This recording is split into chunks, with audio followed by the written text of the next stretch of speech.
ఈ మాత్రం టెన్షన్ పెట్టకపోతే బావ దగ్గర నాకు విలువేముంటుంది? అమ్మ ఎక్కడుందో నాకు ఎలాగో తెలుసు. నేరుగా తీసుకువెళ్తే ఈ టెన్షన్ డ్రామా వర్కౌట్ అవ్వదు. ఫైనల్గా అమ్మున్న చోటికి తీసుకువెళ్ళాలి. ఏంటి బావా, అమ్మ ఇంకా కనిపించట్లేదు? ఏమైపోయి ఉంటుంది అమ్మ? ఏదో కోపంలో తిట్టేశాను కానీ ఇప్పుడు భయం వేస్తుంది బావా. ఏం కాదులే అలక్య, నువ్వు ధైర్యంగా ఉండు. ఎలా ధైర్యంగా ఉండమంటావు బావా? కన్న తల్లని కూడా చూడకుండా మెడపట్టి బయటికి గెంటేశాను. తనెంత బాధపడి ఉంటుంది. సరే, తప్పేదో చేసేసింది, కానీ ఆ తప్పు నా కోసమే కదా చేసింది. తనకి బంగారం కావాలని చేసిందా?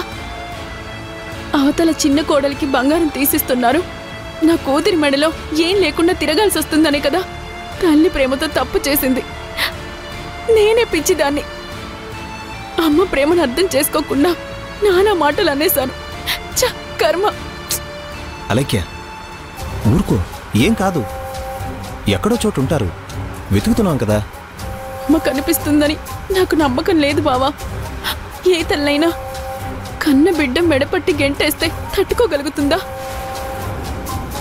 ఏదో ఆవేశంలో అలా చేశాను గాని ఇప్పుడు తలుచుకుంటేనే భయమేస్తుంది బావా. అవమానం తట్టుకోలేక అమ్మ ఏ అఘాయిత్యమైనా చేసుకుంటే నాకెవరున్నారు బావా? మా అమ్మ తప్ప. చచ్చా, అవే మాటలు. అత్తయ్య గారు అలాంటి నిర్ణయాలు ఏవి తీసుకోరు. నువ్వు మరీ ఎక్కువగా ఆలోచించుకో.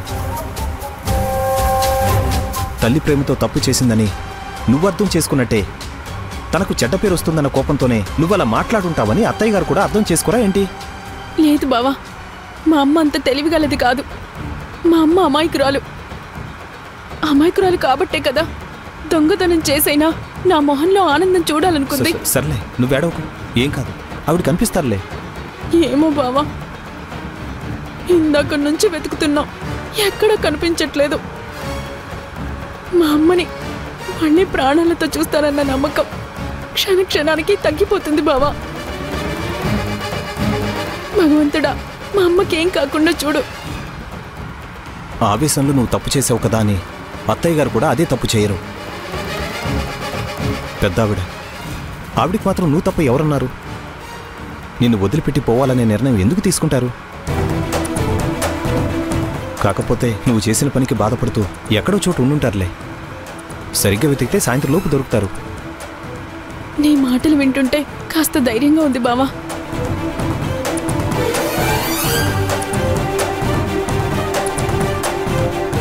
బావా, ఇలా కార్లో తిరగడం కాకుండా ఇక్కడెక్కడైనా అమ్మ ఫోటో చూపించి ఎవరైనా చూసారేమో అడుగుదామా? సరే.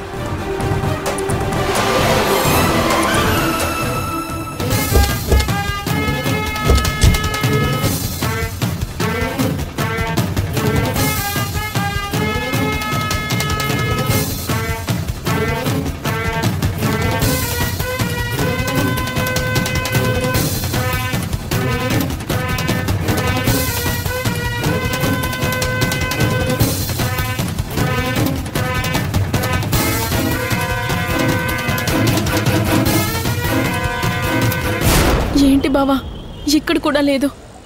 నిజంగా మా అమ్మ మళ్ళీ కనిపిస్తుందంటావా? అలైక్య, ఫస్ట్ నువ్వు భయపడ్డం మానే. ఏమీ కాదనుకుంటే ఏమీ కాదు. ఏదన్నా అవుతుందని పదే పదే మనసులో అనుకుంటే అత్తయ్యకి ఏదన్నా అవటం తర్వాత ముందు నీకేమవుతుందో అని నేను కంగారు పడాల్సి వస్తుంది. సరే బావా, ఇక్కడంతా వెతికాం, మరి ఇంకెక్కడుంటుంది?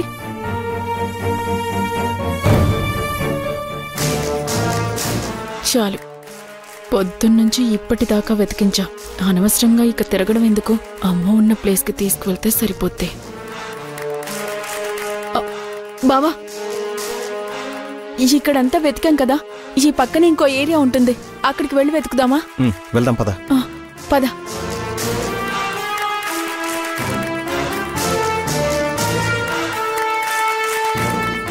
బావా, అమ్మ దొరుకుతుందనే నమ్మకం నాకు క్షణక్షణానికి పోతుంది బావా. అమ్మ ఏదైనా అఘాయిత్యం చేసుకుందంటావా?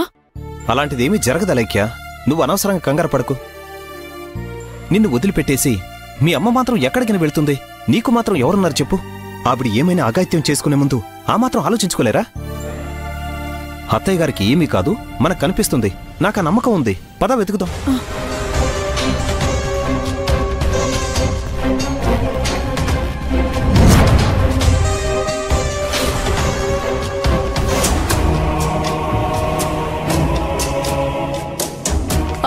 బావా బావా, అదిగో అమ్మా, అదిగో. వెళ్దాం పద. పద పద.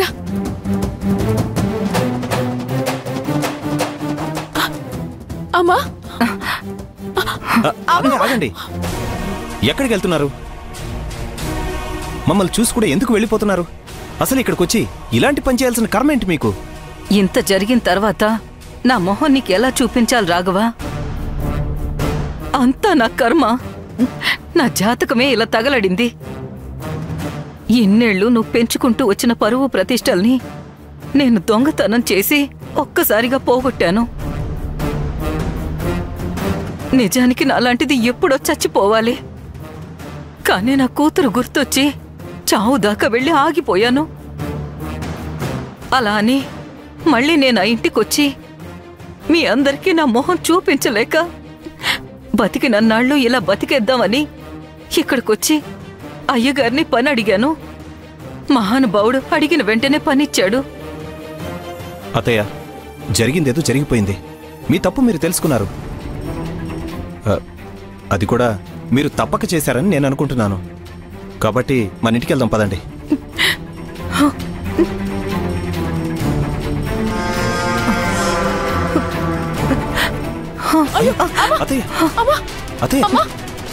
అమ్మ కన్నం లేక కళ్ళు తిరుగుతున్నట్టున్నా. నేను ఇప్పుడే వెళ్ళి వాటర్ తీసుకొస్తాను.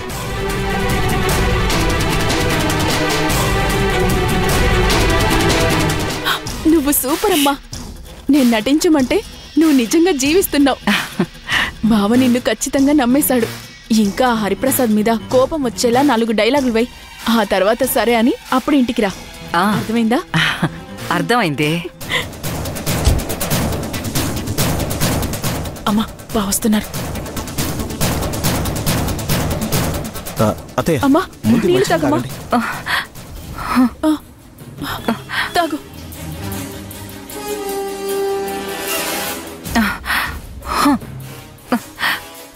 అత్తయ్య, రిలాక్స్ అవ్వండి. మీరేం కంగారు పడకండి. జరిగిందేదో జరిగిపోయింది. ఇంటికి వెళ్దాం పదండి. వద్దలుడు గారు, నేను ఇంటికి రాను. ఏంటత్తయ్య అలా అంటారు? ఈ రోజు ఈ పరిస్థితి రావడానికి కారణం ఆ హరిప్రసాద్ గారే. వాళ్ళింటికొచ్చిన ప్రతిసారి పూజనో ఫంక్షన్ అనో ఏదో ఒక హడావిడి చేస్తూ వాళ్ల గొప్పతనం చూపించుకోవడం కోసం కూతురుకి నగలని బట్టలని అలా కొనిపెడుతూ ఉంటారు. వాళ్ళ దగ్గరంటే కోట్ల ఆస్తి ఉంది. వాళ్ళు వాళ్ళ కూతురుకు చేసినట్టే నేను నా కూతురుకి చెయ్యకపోతే నా కూతురు పరువు పోతుంది కదా.